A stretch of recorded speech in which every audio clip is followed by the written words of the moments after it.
Hello and welcome to today's tutorial. This tutorial is on how to turn a uploaded image into a bitmap graphic. So the first thing we're going to do is create a new document.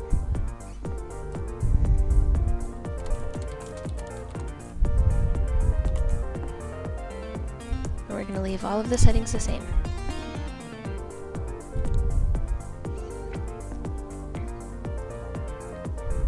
So the first thing I'm going to go is rename this as the original layer.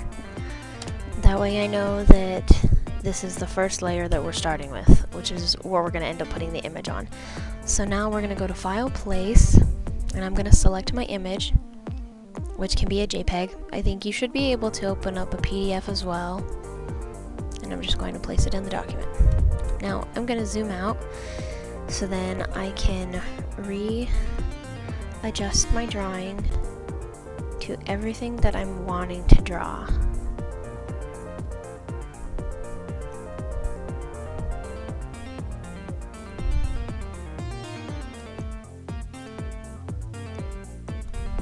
Okay, and now I'm going to change the opacity to 60%. That way, when I am drawing over the image, I will be able to see what I am doing. So now I'm going to lock the layer, and I'm going to create a new layer and name the layer Lines. Next, I'm going to create a brush, and I've been using the calligraphic brush. And I have been using a variation of sizes, so to begin with I'm just going to use 4-point with pressure because I'm using a digital pen pad, and variation 3. So now I have the brush set, so before I do anything else I'm going to make sure that the fill is off with a 1-point black stroke, and I'm going to use the zoom tool, and I'm going to zoom in first on this area on her cheek. Okay, I'm going to double check to make sure that's selected, and now I'm going to select the brush, and I'm going to start drawing the outline of the gears on her face.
Okay, now that I'm working on the eye, I'm going to need to create a new brush.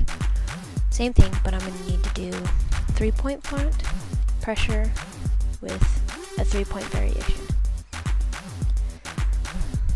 Simply because that way the lines will be smaller and a little easier for me to work with once I add more volume to the eyelashes later on.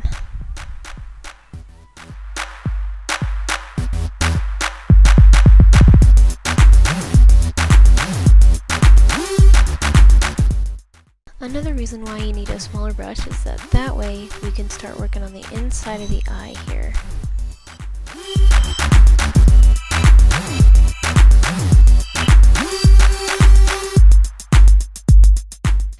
Alright, and as you can see there's also a pretty thin line that I had originally shaded, so we're going to go ahead and trace around that too. And the nice thing about this is that I can always adjust it if I don't get it right the first time with the pen.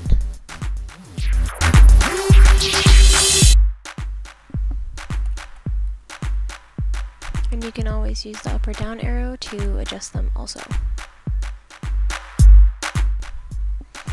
Okay, and while I'm starting to do this, I'm also going to start filling in the darker parts as well.